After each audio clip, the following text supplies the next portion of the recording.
Welcome to America's Heroes Group. And welcome back to America's Heroes Group. This section is called the Roundtable of our partner, the Veterans Business Project. Today is Saturday, February 5th, 2022. February, it's Black History Month and American Heart Month. Our host is Cliff Kelly. I'm Sean Claiborne, Army National Guard veteran. Our executive producer is Glenda Smith, and our digital media producer is Ivan Ortega of Scouts Honor Productions. And we have our partner on the line with us today, Lynn Lowder, U.S. Army Major Marine, veteran, co-founder, and co-CEO of the Veteran Business Project, and Dale Eisenberg, son of a World War II pilot and co-founder and co-CEO also of the Veterans Business Project. How are you guys doing today? We're doing wonderful. Thanks for having us. Thanks for having us here. So tell us about the grant fund that you guys have launched. This is something new that was in development. What is this all about, and how does this help veterans start small businesses? Sure. Kind of backing it into to just one other comment, if I could make it, so that people would know what we're doing here. We are the only organization that we know of in the country that is matching veterans and military spouses looking to get into business with businesses that are viable and looking to sell. We do it via our V-Harmony matchmaking program, and that is what we do. Our services are free. We assign a business coach to each applicant, veteran or military spouse, and we walk them through the entire process from due diligence to sale of the actual property. Now, what you're getting at here, too, we have, I need to tell you right up front, we're very excited, and I can only say this much, that there's a very large, very credible financial institution that's known nation and worldwide that has selected us for a very handsome 3-year grant to promote our program. And the grant is specifically zeroed into the BIPOC community.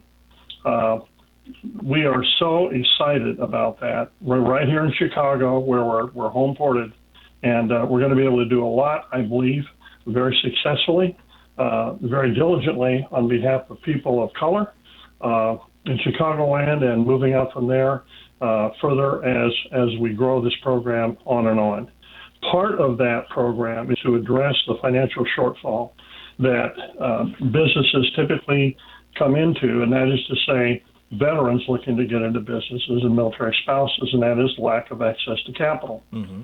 We are in the process of rolling out a re-granting fund where we are actually approaching various organizations for monies that can go into a fund. Granted, the money will be granted to us. We in turn will re-grant that funding over to prospective businesses that are looking, people that are looking to get into business for themselves. This will all be part of our intake process. We think it is a major deal maker. We look forward to a major announcement coming on that, not too far down the road here. So there's a lot going on since we've spoken to you, Cliff, at the close of last year. We very much appreciate your bringing us on board here so we could tell you these things we have going on. Lastly, we have hired, because of this grant, we have hired our first COO, full-time COO. Dale and I and a bunch of able volunteers have been pushing this for 10 years. We hired Sarita Conley. All you have to do is look her up on Google, Sarita Conley. Her last name, Connelly, and first name is Sarita, Sarita. She is an all-star, has great credentials in money management, public service, bunker labs, you name it, she's done it. And Sarita is on board now, and we are moving, we think, very, very vigorously in the right direction. So there's a quick overview of a lot that's going on in the last couple months. That's really great. And I also want to let our audience know you can see us on Facebook Live. So tune in to Facebook Live and also leave your comments to give us some ideas about what you'd like to hear about. And also if you want to get information more about things like this small business grant, the Veterans Business Project, let us know. And also you can see us on iHeartRadio. You can also see us on digital TV platforms like Roku, Amazon Fire, Apple TV, and our partner Zondra's TV networks. So Dale, can you give us some information about what is your process of taking a business or a person who wants to start a business and then getting them on their feet? What is that process like? Sure. So what would happen? In fact, I'll kind of run through a quick project that we just finished for two Navy Seabees down in central Illinois. They came to us through the internet. They were looking. They had no idea how to purchase a business that they had scoped out and really felt comfortable doing. And so they first registered with us. That was first contact. I then met with them on the phone. We talked. As fate would have it, Lynn happened to be downstate at the time. On his way back, he swung by them and met them, and we actually did a little more contact than normal. But in any event, so you would then register with us. I would then see where you are at in your quest for a business. If you have a business in mind and you've already identified it, we can move much quicker, and we've done that in some of our projects. If you're not sure what you want to do, that's where myself and other business coaches might step in and help you to identify exactly what it is you want to do. At that point, we also check to see what your financial position's like, what kind of funding you might need, and we then pursue the correct funding for that person.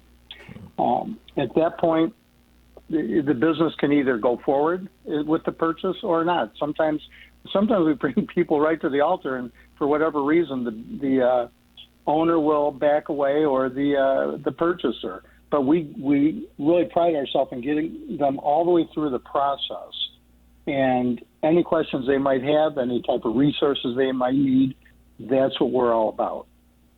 So what are some of the obstacles that most business owners run into? What do you see commonly would you advise people that are thinking about starting a business, but there's some pitfalls? Obviously, funding, capital is one of the things people try to get, and that's one of the struggles that people have problems with. Right. Well, what really differentiates us from other programs, let's say, is that we really advocate the purchase of an ongoing business. Okay. That eliminates a great deal of the problems.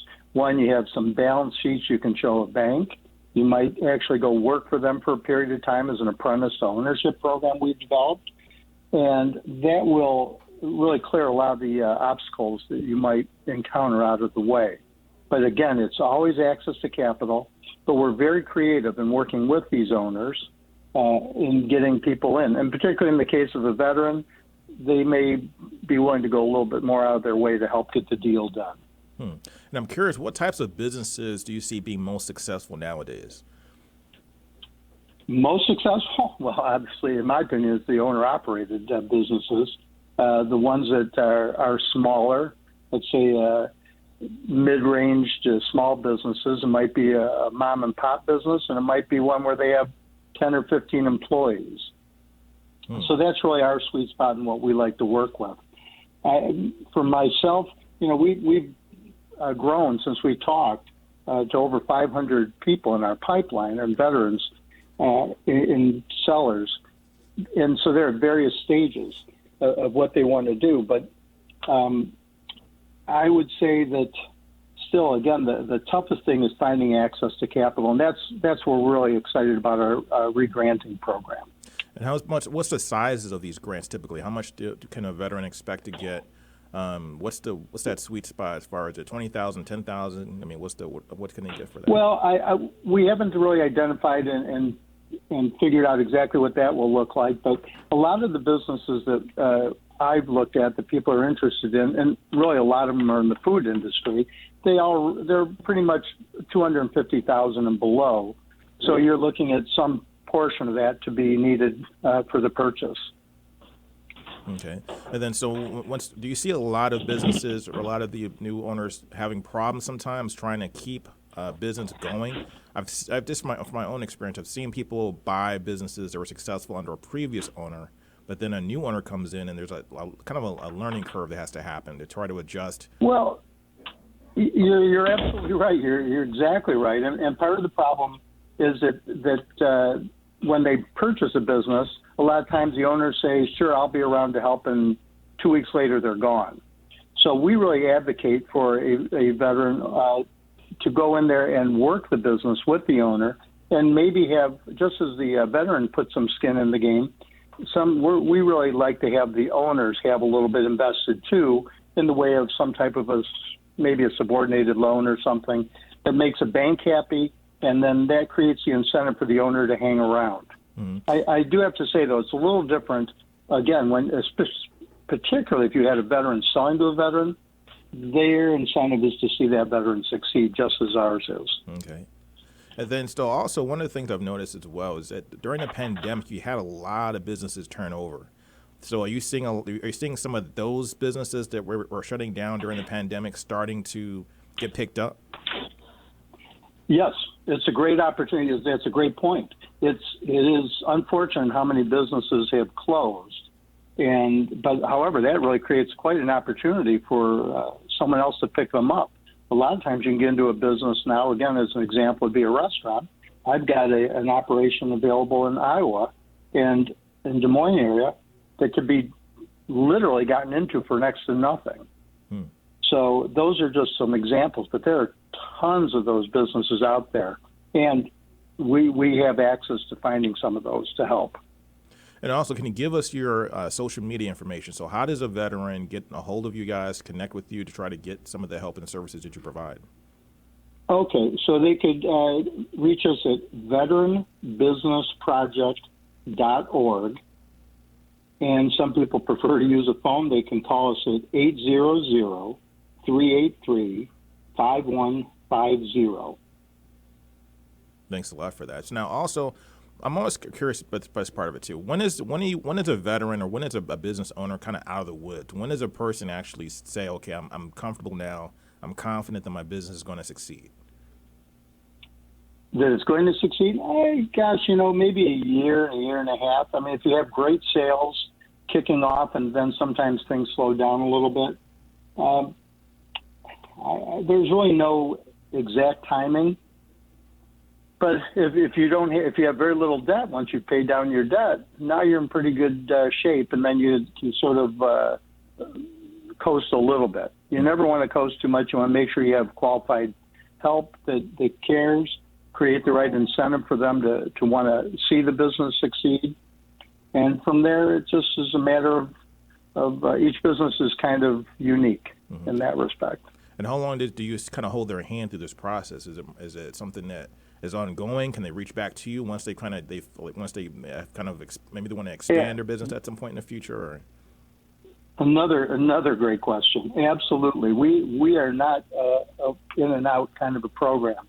What will happen is, in fact, some of the deals I've worked on a couple of years ago, we talk probably maybe once every couple months, and so we have an ongoing service for that veteran or their spouse, whoever is in business, that as long as they need us, we're there. Now, do you see a lot of non-for-profits also in your business, in your program? I see a lot. There's always like a connection where veterans. You always see veteran organizations or veteran businesses always connected in some kind of way with non-for-profits. Mm-hmm. If I understand the question, there's a lot of non-for-profits that want to help veterans, and there's a lot of opportunities for them to do that.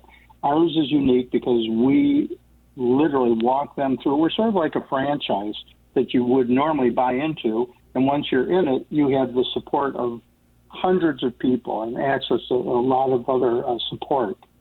So, but do you assist like other? A little bit? Yeah, but do you assist veteran service organizations or nonprofits in that realm? Because a lot of veterans want to start nonprofits. Oh, would we help? Okay, I misunderstood. Yeah, we would certainly be able to help them if they were interested in starting a nonprofit. Yep.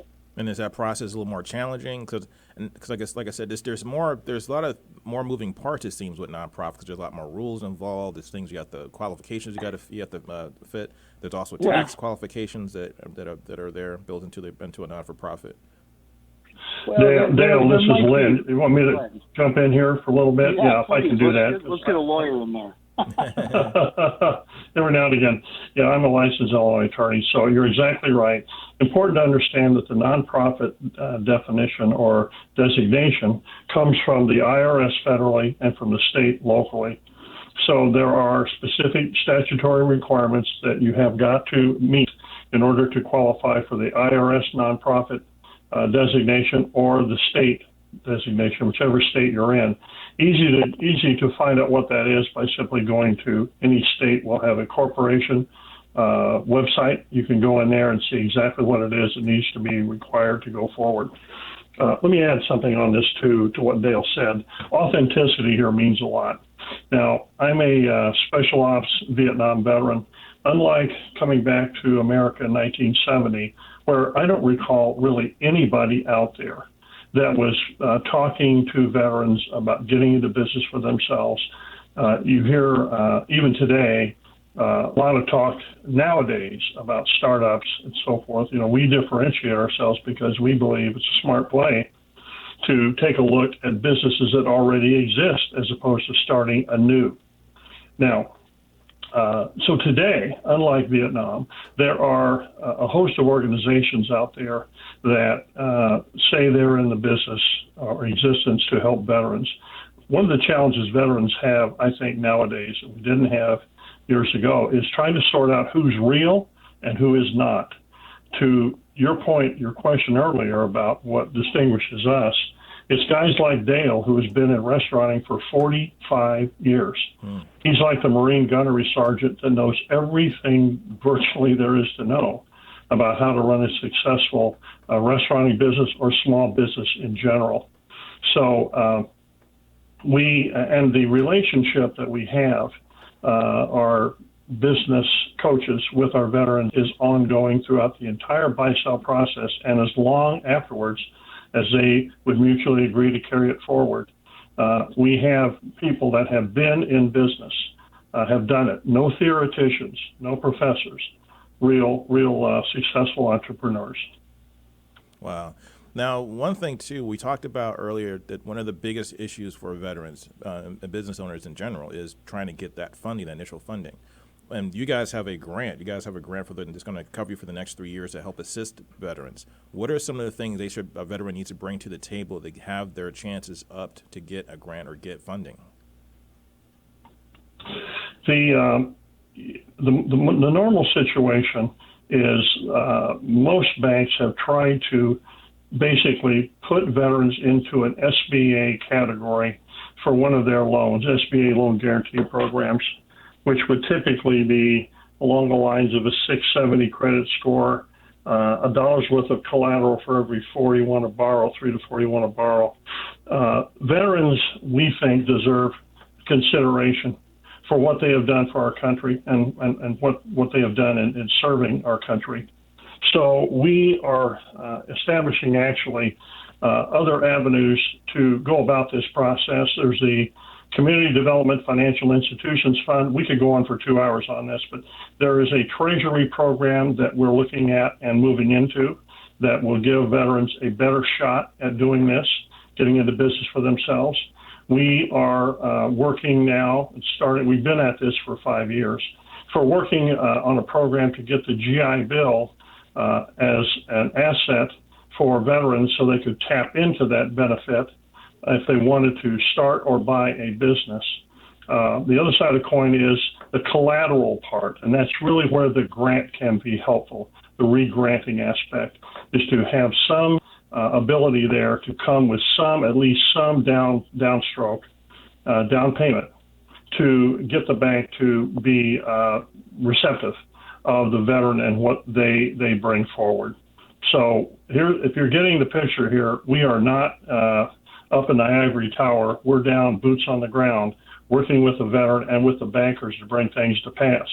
Now, Dale mentioned something earlier too. Now with the COVID situation being as it is, there are current owners that want to sell a business, and in some cases, they'll be willing to take a subordinated note back, and it makes the opportunity for the veteran to get a business much better than it otherwise would be. So creativity, diligence, and hard work can carry the day, and that's what we focus on. I like that idea a lot. So having a business owner who wants to get out of the business, wants to sell their business, basically self-financing a loan to a new person, a veteran coming in to take the business over. Absolutely right. And like Dale was saying earlier, well, the thing with COVID now is there are a number of businesses out there that, frankly, would not have been reachable, let's say, pre-COVID, that now are reachable. So it's in the military terms, you'll recognize this right away, Colonel. It's a target-rich environment for businesses out there that are looking to sell. Wow. Now, some facts out here. So veteran-owned businesses make up about 5.9%, or almost 337,000 of all businesses, with an estimated $947.7 billion in receipts and approximately 3.9 million employees, and about 177.7 billion in annual payroll. That's from the U.S. Census that was from 2018, released this last year. So there's a lot of opportunity out there for businesses, and particularly veterans that start businesses. So what should, if a veteran's on the fence right now, if there's people sitting at home, they're thinking, you know what, I always wanted to start this business, I always had this dream to be an entrepreneur. What are some of the things that you would say to them to really test themselves to see if they have what it takes and see if they really are serious about being an entrepreneur? Real easy answer, and I'll tell you this straight at it, because as the old saying goes, we never close. They should come to our site, register, and we will get them in touch with a guy like Dale or me or one of our other business coaches, and we start talking to them. No theory here. The thing that's important is to understand that we're veterans for God, for crying out loud. We don't fight on our own. We fight as a team. Mm-hmm. So when they come to us, they're going to get a success coach that's in their corner, in all likelihood a fellow veteran, and we will come along with them and discuss who they are. Where did this dream come from? What are they trying to do? What's their financial circumstance? Are they in it for them on their own, or do they have a spouse? Is it a team that they're coming into? A lot of times people don't really understand everything that's out there. They may have a notion of what they want to do. In some cases they do.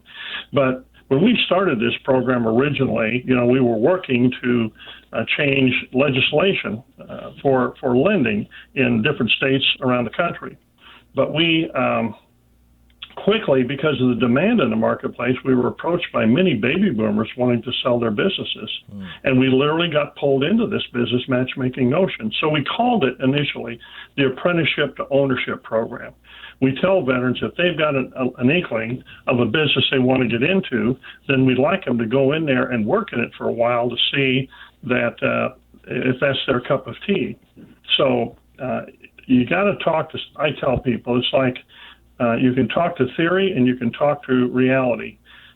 Coming into our system, they're going to have a coach, literally a coach that's done it before. Everything that they want to ask, they can ask. We will tell them exactly what we know to be the truth, having done it. That alone, the whole notion about veterans is that we have expectations of one another, and one of those expectations is truth. So we want to operate from an aspect of being truthful with people always, that honor, courage, commitment notion. They're going to get straight answers, and that's not always easy to do in this world we live in today. That's very true. And I like the idea. I like that advice. I think it was really good advice to go into a business and actually work that business, particularly if you're going to buy a business. See if you can partner with the person selling you the business, get your experience, get your feet wet, working a year or two, even if however long it takes to know and understand what you're getting into. A lot of people I find their businesses fail. They jump into a business, they sink a lot of money into it, but then they realize a little bit later that they don't really understand how the business model is supposed to work. They don't understand how the customers are what they expect, and those businesses end up failing. Exactly. A couple things I might say also, as well as they're having access to the business coaches, we can put them in touch with other business owners in our network that are actually doing it too. There's nothing like talking to people that are actually in the middle of it right now out there doing it. That's point number one. One last comment I can make too, if they're considering getting in business, they want to get their credit in order. They want to get their credit in order. That is always a good thing to do. Don't get overextended. Make sure your bills are on time, paid, et cetera, et cetera. That's one thing for sure you want to pay attention to, and we'll mention that right off the bat. So I know you have a success story from the years you've been working in this program. Tell us one success story, about 2 minutes left. Tell us a success story where you've taken a person who had a dream, started the business, and now they're thriving. Sure. Dale, go back if you would. I'd like to be able to take this real quick and go back over the women down in Villa Grove, Illinois. You talk about a success story, that is one for sure. We've got many, but go ahead, Dale. We already hit on that one briefly. What I'd like to do real quick, and the one that's most visible, is the two Navy veterans that came to us, and they were in a hurry too to get this boat opportunity. They bought a retired Chicago fire boat, came to us in need of money and how to get the deal done. We got it done in like 90 days. We found a bank here in Chicago that was very interested in helping, and they are now out on Lake Michigan doing educational tours, architectural tours, and they are the only bright red 1935 Chicago fire boat out there. Wow. And they've just purchased another boat. Wow, that's a good story. So that's pretty exciting. I asked them real quickly how many tickets they've sold. Almost 20,000 tickets in the last couple of years that they've been on the water. So they are pretty happy. A pretty happy group. So. But that's one thing you never really know. So. You never really know what businesses are going to thrive, which ones are not going to thrive. It's amazing to me when you hear these stories. That's right. Mm-hmm. That's really, really great. So you guys, you have any more information about how to get in contact with you? One more time, give us your phone number, give us your website. Yes, I can get in there. It's www.veteranbusinessproject, altogether, veteranbusinessproject.org. Our phone number is 800-383-5150. One last point I wanted to mention, the grant that we're getting is for programming and the 2022 launch of our campaign for regranting. We've never done this before, Colonel, but I'm going to say it today.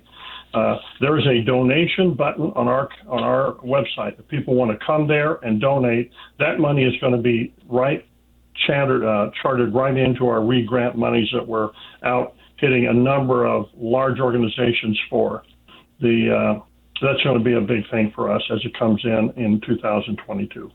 Gentlemen, thank you for your time. Lynn Lowder, U.S. Marine veteran, and also Dale Eisenberg, son of a World War II pilot. Thanks for your time.